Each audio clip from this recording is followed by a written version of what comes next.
Bonjour et bienvenue sur Jurinova Podcast, le Legal Counsel Training de la carrière pour les juristes qui veulent impacter le monde de l'entreprise positivement grâce au juridique. Je suis Cynthia, consultante en transition professionnelle et carrière coach, spécialisée pour les professionnels du droit.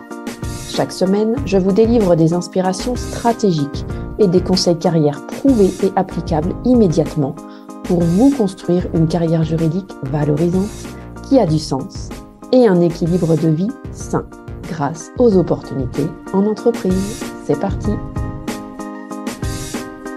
Hello et bienvenue dans ce nouvel épisode de Jurinova Podcast. Cette semaine, nous abordons un sujet difficile et important car souvent l'un des motifs de l'épuisement professionnel est de la souffrance émotionnelle et morale. C'est un sujet controversé également car dans l'inconscient collectif, il est associé au fait d'être égoïste, de se faire passer soi avant l'autre et donc de risquer de décevoir, d'être moins apprécié, d'être moins sollicité. Et ces peurs de décevoir, d'être moins apprécié, d'être moins sollicité sont associées au fait d'oser dire non, oser s'affirmer, oser affirmer ses besoins et donc revendiquer ses limites, poser ses limites. Je vous parle donc aujourd'hui d'oser dire non et de poser ses limites avec tact, diplomatie et bienveillance. Dans cet épisode 39, nous allons aborder la question de l'affirmation de soi en prenant une voie détournée, le non et les limites. Pourquoi oser dire non et fixer ses limites est difficile et est un sujet controversé. Que tu sois juriste junior, juriste expérimenté ou senior, juriste généraliste, juriste expert, manager, responsable juridique ou directrice, directeur juridique, parent ou non, donc maman ou papa, ou en couple ou non, on va aborder différents points. Donc, je commence tout de suite par mon partage d'expérience. C'est un sujet qui me passionne encore, le fait d'oser dire non et de poser ses limites. J'ai été confrontée au fait de ne pas oser dire non, ni poser mes limites, bien sûr, et encore faut-il bien les connaître, ces limites, et donc se connaître pour savoir les poser, pour pouvoir les poser. En fait, il faut déjà avoir identifié ses propres limites, donc se connaître soi, pour pouvoir, bien entendu, les poser. Donc, moi, je suis passée par cette phase-là. Donc, j'ai été confrontée au fait de ne pas oser dire non et ni poser mes limites à plusieurs étapes de ma carrière, bien entendu, ma carrière professionnelle et de ma vie de femme et de maman, donc au bureau et à la maison, peut-être comme toi. Donc, j'ai été challengée de nombreuses fois sur ce sujet et confrontée à la peur du regard de l'autre et de son jugement concrètement sur mon affirmation de mes limites quand je disais non, quand je posais mes limites, quand je fixais un cadre avec des limites. Et je le suis encore de temps en temps. Et c'est normal. Les 2 derniers exemples récents qui me sont venus pendant que je préparais ce podcast concernent mon entreprise et ma famille. Et je vais vous le partager tout de suite. Donc, au sein du cabinet Jurinova, je délègue, la plupart d'entre vous le savent, je délègue la partie communication sur les réseaux sociaux depuis déjà 18 mois, quasiment 24 mois. Et j'ai dû l'année dernière poser mes limites et dire non au fait de trop m'impliquer sur la création des visuels, la relecture des textes, la programmation sur Instagram et sur LinkedIn. Pourquoi ? Parce que je m'impliquais trop dans cette délégation en fait. Et tout simplement, j'ai revu le périmètre de la délégation, des missions déléguées, et j'ai dit non à un certain nombre de tâches qui étaient déléguées. C'est-à-dire que j'ai dit non au fait de m'impliquer dedans. J'ai posé mes propres limites et je suis revenue au pourquoi j'avais délégué, pourquoi j'avais choisi de déléguer. Car je voulais consacrer plus de temps à mes clients et donc déléguer les tâches de création graphique et la rédaction des textes. Okay. Et donc, je ne participe au jour d'aujourd'hui qu'à la définition de la stratégie éditoriale chaque mois et chaque trimestre. D'accord ? Et on fait un point 1 à 2 fois par mois pour prévoir le mois d'après systématiquement et faire un point plus global sur toutes les publications à venir. Cela m'a rappelé la gestion de mon équipe juridique et de mes dossiers de fusion, acquisition et LBO quand j'étais responsable juridique. J'adorais analyser les dossiers, donc de fusion, d'acquisition, de LBO avec des fonds d'investissement, sans fonds d'investissement, etc. Comprendre les enjeux en place, échanger avec les juristes de l'équipe sur les sûretés, les garanties, etc., tout ce qu'ils mettaient en place dans le montage, échanger sur le montage lui-même, les flux à prévoir, les rétro-plannings, les échanges avec les avocats, avec les fiscalistes, etc. Et j'étais passionnée, j'adorais ça. Et pourtant, je devais me concentrer sur la structuration du service en tant que responsable juridique. C'était une création de service, donc je devais me concentrer sur le management des projets et des juristes, les recrutements, l'organisation efficiente. C'était la priorité, le service. Encore une fois, je suis revenue au pourquoi j'avais accepté ce poste. Déjà, pourquoi je l'avais cherché, parce que c'est moi qui avais fait la recherche, et ensuite, pourquoi je l'avais accepté. car je voulais quitter l'expertise pour le management et c'était quelque chose de très clair pour moi. Donc, ma priorité, c'était le management, la structuration et l'organisation pérenne du service afin de gagner en efficience et de pouvoir recruter les profils adéquats qui étaient nécessaires au développement de l'activité LBO et fusion-acquisition. Et pourtant, je revenais régulièrement à ma zone de confort. Et c'était quoi ma zone de confort? C'était avec les juristes sur les dossiers. Tu sais certainement que la zone que tu connais, celle dans laquelle tu vis tous les jours depuis plusieurs mois, plusieurs années, dans laquelle tu n'es plus très épanoui très souvent, c'est plutôt une zone d'inconfort que de confort, mais elle fait moins peur car tu sais à quoi t'attendre dans cette zone connue, dans cette zone de confort, comme on dit. Tu sais ce que tu vas y vivre, d'accord? Il n'y a pas de surprise en général. Pour moi, c'était l'analyse, la construction du dossier et le closing du dossier de fusion, d'acquisition, LBO, etc., avec fonds ou sans fonds d'investissement. Et donc, j'y revenais sans arrêt à cette zone de confort, puisque tout le reste, c'était nouveau, c'était une zone inconnue. Donc, je devais tout découvrir et tout structurer. OK? Donc, j'ai donc dû fixer des points hebdomadaires sur les dossiers et l'avancée avec mon équipe, avec un ordre du jour très précis et une durée de 45 minutes. Je protégeais comme ça mon agenda et mon organisation pour consacrer un maximum de temps à tous les autres sujets qui concernaient le service dans sa globalité. Voilà pour mon premier exemple au niveau du cabinet Jurinova. Et mon deuxième partage d'expérience, c'est dans ma vie privée. Donc, à la maison, cette année, nous avons fait le choix de scolariser mon fils aîné au CNED à la maison pour son année de 4e. Donc, chamboulement dans l'organisation, cela veut dire donc repas tous les midis à la maison. Là où je déjeunais seule ou avec des amis à l'extérieur ou des fois devant mon ordi, je dois préparer un repas pour 2 tous les jours. Et surtout, notre deuxième fils, puisqu'on en a 2, qui est en CM2, avait envie lui aussi de rentrer aussi tous les midis. Donc, alors qu'il est à la cantine, les 2 étaient à la cantine depuis qu'ils sont tout petits, en petite section, et toute la journée. Donc, à cela s'ajoute le suivi scolaire de mon fils au collège, puisqu'il est scolarisé au CNED, avec un agenda précis, des temps de connexion au CNED très précis, avec des calendriers de contrôle et de rendu de devoirs très stricts, fixés donc par l'Éducation nationale. Et tout ceci en continuant de diriger mon entreprise, le cabinet Jurinova. Donc, première décision, refuser à mon second fils le fait de rentrer le midi pour déjeuner. C'était la première décision à prendre, donc c'était un non. J'ai osé dire non. Cela peut sembler dur et injuste pour un regard extérieur. Pour moi, j'ai fixé mes limites. Je ne pouvais pas tout faire et être partout. Il y avait des priorités. J'ai besoin de cette pause déjeuner avec mon aîné pour vérifier l'avancée de la matinée sur les matières qu'il a travaillées. Et en plus, j'ai besoin de lui consacrer du temps en one-to-one à 2 pour l'écouter, tout simplement. Soit c'est pour l'écouter et m'assurer que son moral est bon, que ça suit son cours, que ça fonctionne bien. Soit prendre le temps de revoir des notions, si on a le temps, ou de programmer un temps dans les 48 heures pour approfondir cette notion. Et voir si éventuellement mon mari, s'il est plus à l'aise sur l'une des notions, l'une des matières à revoir, en informer également mon mari pour que lui prévoie 45 minutes à 1 heure dans les 48 heures pour aider notre fils là-dessus également. Soit tout simplement pour l'écouter, pour discuter avec lui, pour échanger, pour passer un bon moment ensemble aussi, d'accord? Du point de vue de la socialisation. Et donc, en période de contrôle, nous avons besoin de ce temps en plus pour réajuster l'agenda, car certains sont plus longs que d'autres, ou s'il est malade, etc. Comme on a des dates fixes pour renvoyer les contrôles, il faut absolument qu'on réajuste l'agenda dès qu'il y a besoin. Donc, on a ce temps-là et le temps du soir pour le faire. Mais comme le temps du soir est un temps plus en famille à 4, à 3, voire à 4, si mon mari est rentré du travail, dans ce cas-là, le temps à 3, il est plus consacré à du temps de famille, du temps de détente, et je préfère réajuster l'agenda le midi. On est encore dans la journée de travail, donc c'est plus facile. Et donc, j'ai aussi mis un agenda strict en place au cours duquel il travaille en toute autonomie et de son côté, d'accord? Et pendant ces heures-là, moi, je me consacre à mon entreprise. Donc, il a un agenda et j'ai le mien. On peut consulter l'un et l'autre. Ils sont disponibles, c'est des agendas électroniques, donc on peut regarder l'un et l'autre si on est disponible ou non. Et oui, j'ai dû dire non à plusieurs reprises. S'il souhaite discuter à un moment dans la journée où moi, je suis en pleine concentration pour répondre à un client, où je suis en séance client, où je suis en train d'enregistrer un podcast ou de rédiger un bilan de compétences, par exemple le plan d'action d'un bilan de compétences, etc. Je ne peux pas être dérangée à ce moment-là. Donc c'est non. Et pareil, s'il souhaite se lever plus tard, c'est non également. Il y a des règles, il y a un cadre, on respecte le cadre. Okay. Tous les matins à 8 heures, il doit être à son bureau, habillé, propre, il a mangé. Donc ça veut dire qu'il est levé à 7 heures maximum tous les matins, comme son petit frère d'ailleurs. Voilà, pour que tout le monde pour que tout le monde commence à la même heure. Donc, moi, de mon côté, je protège mon temps pour pouvoir dédier mon attention à mon entreprise pendant les heures prévues pour cela. Donc, je reste concentrée, focus là-dessus.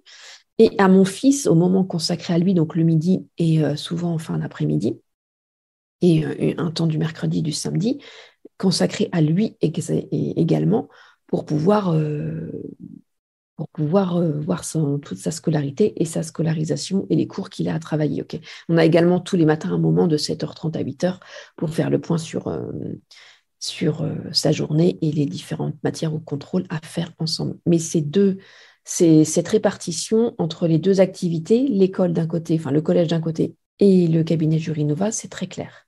Et encore une fois, j'en suis revenue au pourquoi. Pourquoi avoir accepté cette scolarisation au CNED à domicile?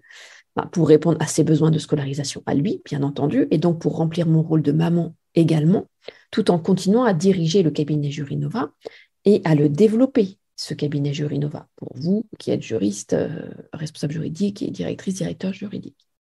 Et j'étais convaincue que cela était possible avec une organisation précise, donc des limites claires, expliquées, concrètes, avec un cadre précis en fait, et transparent surtout. Et donc pour lui montrer également que tout est conciliable et possible. Avec un cadre, on peut réussir à concilier un certain nombre de choses et il faut prioriser ce que l'on a à faire. Et donc le point positif dans tout cela, c'est que nous mangeons bien plus équilibré depuis septembre dans toute la famille finalement, et que j'ai renoué avec de vrais pauses déjeuner tous les jours, ce qui n'était pas franchement le cas auparavant. Voilà, et je me réserve quand même un déjeuner une fois par semaine pour sortir en extérieur avec mes amis. Mon mari prend le temps, il prend le relais une fois par semaine pour déjeuner avec lui. C'est leur moment à eux également, et ça c'est important. Voilà pour mon partage d'expérience sur le fait d'oser dire non et le fait d'oser fixer des limites et toujours revenir au pourquoi finalement. Pourquoi j'ai fait ce choix-là à la base et pourquoi au jour d'aujourd'hui, j'arrive pas à dire non ou à poser mes limites. Ok ? Tu te demandes peut-être comment j'ai avancé sur le fait d'oser dire non et oser poser mes limites. Donc, on va en parler maintenant. Comment j'ai avancé sur ce sujet ? Premièrement, en apprenant à mieux me connaître et à connaître mes besoins. Parce que si je ne connais pas mes besoins, je ne peux pas fixer de limites. Et j'ai eu besoin d'apprendre à mieux me connaître. Cela semble très simple et quelque peu utopiste parfois pour certaines personnes quand je le dis et je l'annonce pour la première fois. En vérité, ce n'est pas évident de connaître véritablement ses propres besoins lorsque l'on est absorbé par l'environnement dans lequel on évolue au quotidien, par les besoins de l'autre ou des autres, et les injonctions conscientes ou inconscientes que l'on reçoit ou que l'on s'inflige à soi-même, et l'envie de plaire, l'envie d'être valorisé et l'envie d'être reconnu par l'autre, l'envie de faire ses preuves, le besoin de faire ses preuves, d'accord ? Et j'ai également avancé sur ce sujet par différentes techniques, dont la principale, sans surprise, c'est le coaching. Le coaching m'a permis par l'introspection de mieux comprendre de quoi j'avais besoin et d'identifier ce qui me décevait, ce qui m'agaçait, ce qui ne me correspondait pas et pourquoi j'étais frustrée parfois, pourquoi j'étais en colère aussi parfois. J'ai identifié ce qui me manquait, à quoi je renonçais quand je disais un oui qui correspondait à un non déguisé. OK ? Donc, je vais vous partager 3 points là-dessus. On va commencer par Jacques Salomé. Est-ce que tu connais Jacques Salomé ? Donc, c'est un psychiatre formateur à la relation d'aide qui a créé plusieurs écoles pour former les thérapeutes et les médecins à la relation d'aide. Il a également écrit plusieurs ouvrages que je te recommande. Et ces ouvrages, d'ailleurs, moi, je les relis régulièrement et ils sont super enrichissants, tant d'un point de vue professionnel que personnel. Donc, moi, pour ma pratique, ils m'ont très fortement enrichi, bien entendu, mais d'un point de vue personnel également, dans tous les autres rôles que l'on joue. Donc, moi, dans mon rôle de maman, dans mon rôle d'amie, dans mon rôle de fille, de tatate, de marraine, de couline, enfin, peu importe, de coach, bien entendu, à titre pro, de mentor aussi, de formatrice également. Vraiment, ça m'aide sur beaucoup, beaucoup de sujets. D'accord ? Alors, il nous dit 2 choses à propos du fait d'oser dire non et du fait de poser ses limites. Donc, ces 2 citations vont t'éclairer. Je vais te les partager tout de suite. Pourquoi je te partage les 2 citations de Jacques Salomé ? Pour t'aider à comprendre ce qui se cache derrière le fait de ne pas oser dire non. Donc, première citation. Oser dire non à l'autre, c'est oser se dire oui à soi-même. Donc, on revient à la notion d'égoïsme. On fixe ses limites à l'autre, donc on se dit oui à soi. On respecte ses propres limites.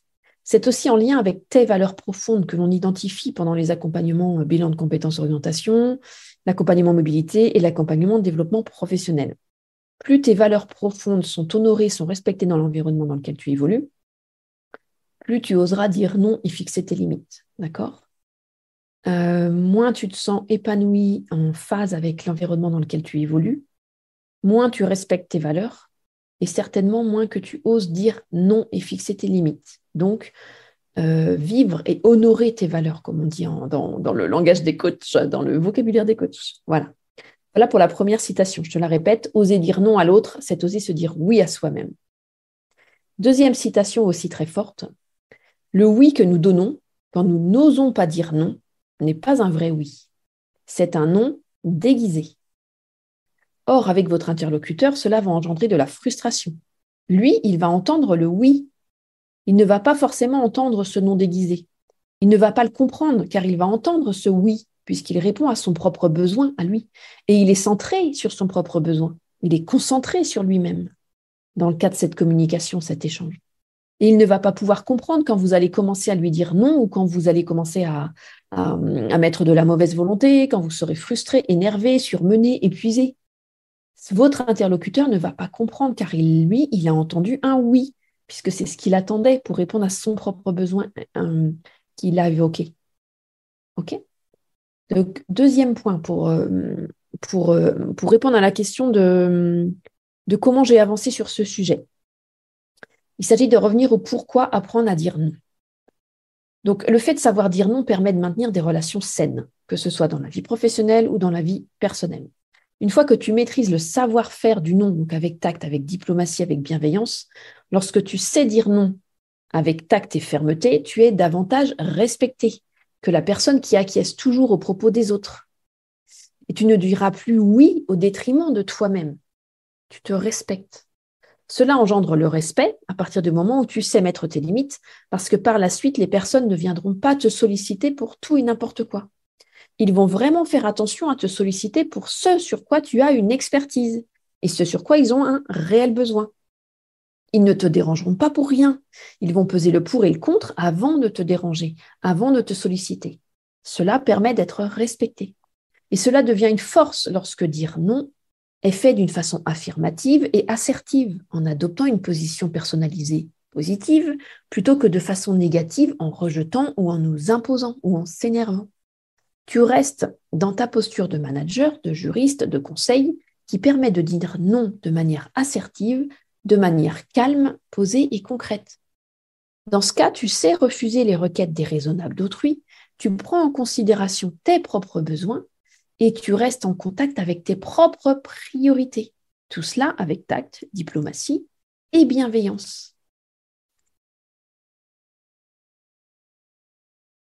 Dernier point, pour te faire part de comment j'ai avancé sur ce sujet pour apprendre à dire non et à poser mes limites. Il y a quelques subtilités pour les femmes. Dans le cas des femmes, il faut vraiment tenir compte de ces subtilités qu'on va voir tout de suite. En effet, beaucoup d'entre nous n'osent pas refuser ou n'ont pas appris à le faire. Dans le cadre de l'éducation reçue, tu as peut-être reçu une éducation dans laquelle il fallait toujours dire oui. Cela fait partie de l'éducation de la bonne petite fille, de la petite fille modèle, de la bonne élève, de la première de classe. Or, le monde du travail n'est plus une salle de classe. Tu n'es plus à l'école avec un ou une instit qui donne des bonnes notes. Il n'y a plus de bonnes notes en entreprise. Nous avons peur de décevoir, peur de perdre notre job, peur de perdre notre mission, surtout les missions les plus intéressantes si nous osons poser des limites, que ce soit en termes de volumétrie de dossier ou d'horaire de demande, par exemple, de demande de dossier, de nouveaux dossiers. Je te propose de prendre un exemple extrêmement courant dans l'accompagnement développement professionnel que j'entends régulièrement quand j'accompagne régulièrement des managers responsables, directrices, directeurs juridiques sur l'accompagnement développement professionnel. J'accompagne plus rarement des juristes, mais j'en accompagne également. Donc, c'est l'exemple du dossier déposé un vendredi à 18h sur votre bureau et à rendre pour le lundi à 8h ou par mail. Quand je dis bureau, c'est aussi par la boîte mail. Cela sous-entend un week-end à travailler sur ce dossier, le découvrir, l'appréhender, faire les recherches, y répondre, préparer tous les docs ou la consultation liée à ce dossier. Donc, renoncer à sa vie privée, à sa vie de famille, à ses projets de week-end, à ses activités, à ses temps de repos, à son temps de déconnexion. OK ? Ou tu as le choix de dire non avec tact et bienveillance et diplomatie et indiquer que le dossier sera traité lundi, que tu l'as bien reçu, bien entendu, et que tu en prendras tu en prendras connaissance le lundi matin. Donc, un retour est prévu au plus tôt mercredi s'il n'y a pas de questions complémentaires. Il s'agit donc de fixer ses limites en précisant les modalités de prise en charge, en reprenant la main aussi sur l'agenda du dossier et en disant non au travail tout le week-end. Mais oui à la prise en charge du dossier pendant les horaires de bureau. Et oui au temps de déconnexion du week-end qui t'est nécessaire ou à tes projets de week-end qui étaient prévus. Dans ce cas, tu fixes tes limites. Nous avons également peur de passer pour dure, méchante, égoïste, caractérielle avec des humeurs, de se la jouer solo et non collectif, de s'entendre dire qu'il faut choisir entre sa vie professionnelle ou sa vie de famille. Et j'en passe et des meilleurs, parce que j'en entends beaucoup, beaucoup en séance, car il y aurait beaucoup à dire sur ce sujet au vu de tout ce qui m'est partagé en séance et qui parfois est risible tellement ça relève je dirais, de considérations non fondées et ça manque vraiment de hauteur, de prise en compte de la société actuelle, etc., etc. Comme quoi, une famille peut très bien fonctionner avec un papa et une maman qui travaillent. Voilà. Cela devient donc un challenge de s'opposer aux autres et de s'affirmer de manière assertive, de manière calme, posée et ferme. Dans ce cas-là, nous ne ferons plus plaisir et nous sortirons de la représentation inconsciente de la femme douce, dévouée, généreuse. Il s'agit du biais cognitif inconscient que la plupart d'entre nous portons en nous. Ce biais cognitif est bien inconscient dans la société. La femme doit être douce, généreuse, dévouée. Et j'insiste sur le terme dévouée. Or, en disant oui à tout, que va-t-il se passer? Ton interlocuteur retient ton oui. Il ne s'est pas rendu compte de ton hésitation ou de ton envie de dire non. Ensuite, il aura du mal à comprendre ta frustration quand tu ne voudras pas le faire, que tu ne seras pas motivé, que tu seras démotivé, frustré, en colère, etc. La relation pourrait se dégrader dans ce cas-là. Dire non permet d'avoir des relations saines, et je le répète encore une fois, dire non permet d'avoir des relations saines puisqu'il y a de la transparence. Cela permet de s'affirmer avec authenticité. On crée de la confiance également en disant non. Et tu ne fais pas semblant de dire oui, car tu n'oses pas dire non. Tu es authentique et tu es transparente et tu es honnête. Okay? Donc, il y a forcément la création d'un lien de confiance derrière cela.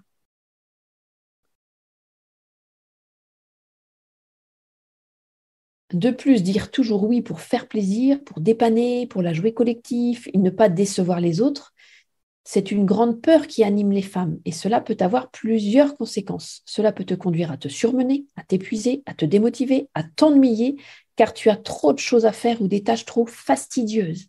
Tu peux commettre des erreurs à force d'être surchargé ou surmené et risquer de perdre ta mission intéressante ou ton job.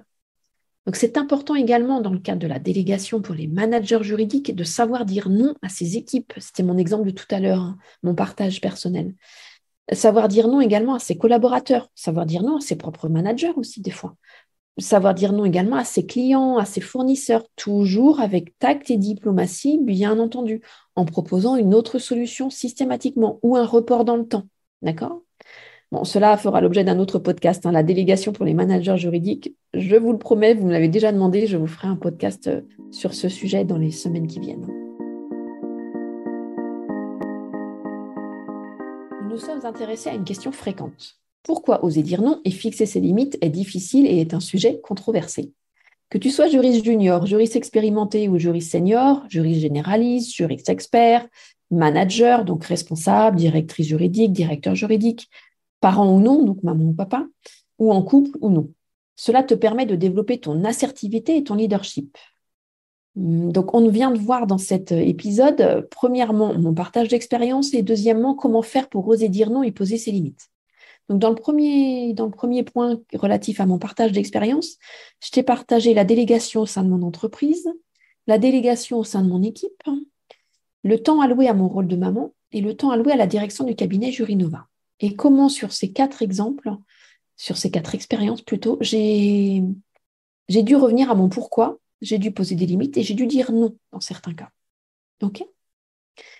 Et souvent, tu me poses la question lors des entretiens exploratoires ou lors des séances dans le cadre des accompagnements, l'accompagnement mobilité ou l'accompagnement prise de poste ou l'accompagnement développement professionnel, comment faire pour oser dire non et poser ses limites? Donc, on a vu ensemble qu'il s'agit d'apprendre à mieux se connaître et identifier ses besoins. C'est le préalable. Il faut mieux se connaître et identifier ses propres besoins, et non pas les besoins de l'environnement quotidien dans lequel on baigne tous les jours. Okay. Un autre moyen, c'est le coaching et l'introspection. C'est ce qui m'a le plus aidé, c'est ce qui m'aide encore le plus. Un autre point, c'est les formations délivrées par Jacques Salomé et ses 2 citations. Donc, vous pouvez former à ces méthodes par ses livres, mais également ces méthodes sont enseignées dans un certain nombre d'organismes de formation au jour d'aujourd'hui. Il s'agit également de revenir au pourquoi dire non et de poser ses limites. Et quels bénéfices j'en retire? Se poser la question de quels bénéfices je vais retirer à dire non et à poser mes limites. Et les subtilités liées à l'éducation des femmes. Je vous l'ai explicité tout de suite. Prenez le temps également de vous interroger, si tu es une femme, de vraiment t'interroger sur ton éducation. Quelle éducation tu as reçue? Est-ce que tu as eu des exemples, notamment d'une femme autour de toi, donc la maman principalement, qui savait dire non, qui savait poser ses limites? À ses enfants, oui, et également à son mari ou à son conjoint. Okay. En conclusion, par quoi vas-tu commencer?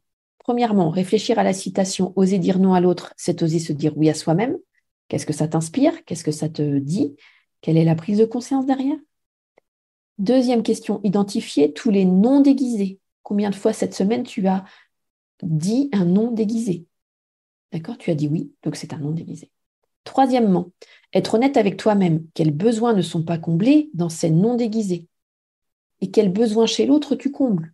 Mais du coup, chez toi, quel besoin n'est pas comblé? Quatrième question, de quoi as-tu peur quand tu réponds oui, qui est un non déguisé? Quelle est la peur sous-jacente ou les peurs sous-jacentes? Peur du jugement, peur du regard de l'autre. De quoi as-tu peur? Cinquième point, replonge dans ton éducation. Qui avait le droit de dire non à la maison, à l'école? Sixième point, quand as-tu dit non pour la dernière fois à la maison ou à l'école? Et à qui as-tu dit non? Septièmement, quand as-tu dit non pour la dernière fois au bureau? Et à qui as-tu dit non? Huitièmement, peux-tu te remémorer ton premier non à la maison, ton premier non à l'école? Quel âge avais-tu? Et quelles ont été les conséquences de ce non? Est-ce que c'était juste ou pas pour toi? Neuvièmement, peux-tu te remémorer ton premier non au bureau? Quel âge avais-tu? Et quelles ont été les conséquences? Voilà, tu sais tout sur pourquoi dire non n'est pas naturel dans notre société et pourquoi c'est difficile et mal perçu, notamment avec les subtilités pour les femmes. Tu sais également quels bénéfices tu retireras d'apprendre à dire non en te donnant l'autorisation, malgré les peurs qui sont bien présentes. À la clé, équilibre de vie, épanouissement, respect, bienveillance, valorisation, reconnaissance, relation de confiance et fierté. C'est à toi de jouer en 2023. Je t'invite à compléter l'écoute de cet épisode par les épisodes suivants du podcast Jurinova.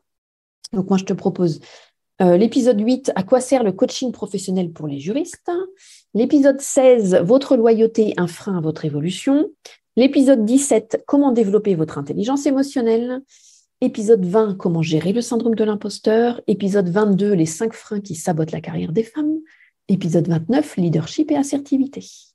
Et si tu veux être accompagné pour ton développement professionnel, c'est ce que nous faisons ensemble dans l'accompagnement développement professionnel, qui s'appelait auparavant coaching professionnel, et je t'accompagne pendant 4 mois. Nous consacrons 1 mois à l'affirmation de soi et ton assertivité, ce sont les modules 5 et 6. Nous nous intéressons bien évidemment au fait d'oser dire non, oser poser ses limites, oser demander, oser déléguer, oser décider, oser exprimer sa reconnaissance et oser partager et célébrer un succès. Et nous allons plus loin à travers ton leadership pour s'attarder sur les 8 caractéristiques du leader. Parce que bien souvent, vous avez des caractéristiques de leader en vous. Nous découvrons également ensemble les 6 modes relationnels et la méthode en 4 étapes pour obtenir de la reconnaissance dans le cadre de ces relations. Nous finalisons ce mois consacré à ton affirmation de soi et ton assertivité par les 3 stratégies pour entretenir ton estime de soi qui est l'un des fondamentaux. Ton estime de soi est l'un des fondamentaux de ton équilibre. L'objectif est double. Il est de te permettre de t'autoriser à oser, donc que tu t'octroies à toi-même les autorisations d'oser. Oser dire non, demander, poser tes limites, déléguer, décider, exprimer ta reconnaissance, partager et célébrer un succès. Il est de te faire prendre conscience de toutes les possibilités qui s'offrent à toi pour équilibrer ta vie en toute responsabilité. et de prendre conscience de ce qui fait partie de ta zone d'influence et ce qui n'en fait pas partie. Donc tes peurs en font partie et elles sont là pour te guider et t'aider à avancer. Ce que nous voyons également dans l'accompagnement développement professionnel dans les modules 3 et 4, cette fameuse gestion des émotions, ton GPS. Voilà ce que nous pouvons aborder ensemble en toute confidentialité et dans le cadre d'une bulle de bienveillance pendant l'accompagnement développement professionnel, pendant 4 mois. Si tu es intéressé, il reste une place en février et 2 sont ouvertes pour le mois de mars. Tu peux prendre rendez-vous sur mon site jurinova.fr, enfin www.jurinova.fr, directement dans mon agenda, toujours sur le site www.jurinova.fr, pour l'entretien exploratoire qui est gratuit et confidentiel et qui est un préalable à l'acceptation des accompagnements. À bientôt et profite bien des vœux du mois de janvier pour réactiver ton réseau professionnel.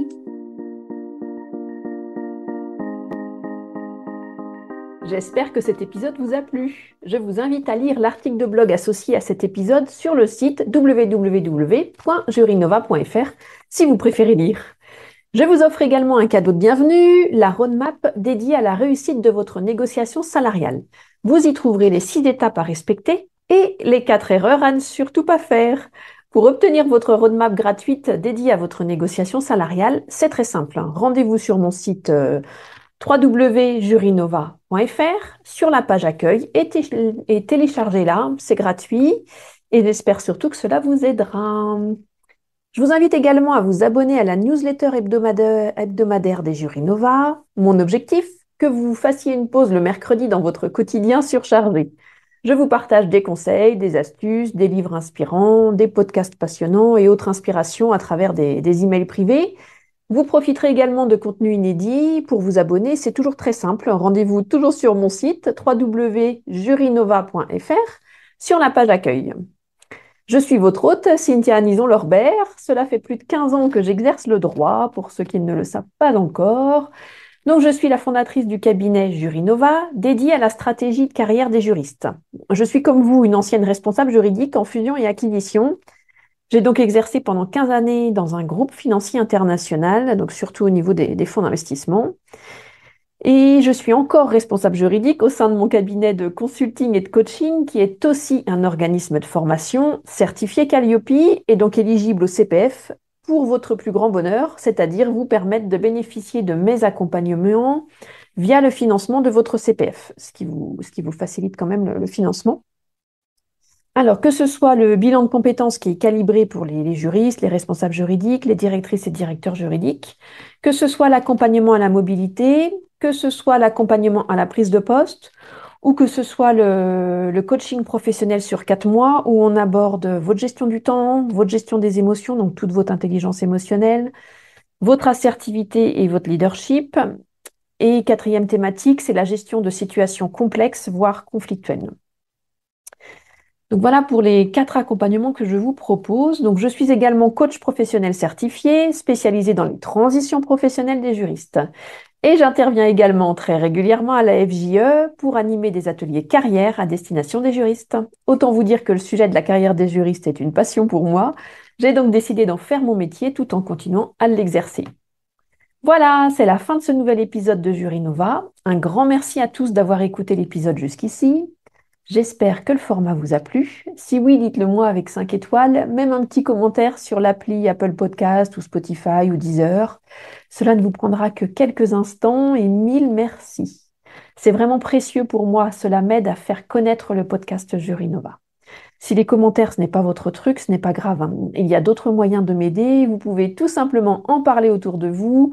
Vous prenez 2 à 3 amis, 2 à 3 collègues et puis vous leur diffusez le podcast et moi, de mon côté, ça m'aide énormément et qui sait, cela les aidera aussi peut-être. Quoi qu'il en soit, merci pour votre temps. N'hésitez pas à m'indiquer aussi les sujets qui vous intéressent. Si vous avez envie que j'aborde certaines thématiques au micro du podcast, écrivez-moi sur LinkedIn, donc sur mon profil, Cynthia Anison-Lorbert, ou sur Instagram en messagerie privée. Merci.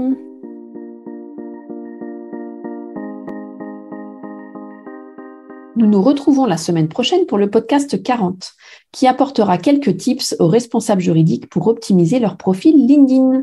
Belle journée à toi, chère juriste talentueuse ou talentueux. Prends soin de toi. Bye bye.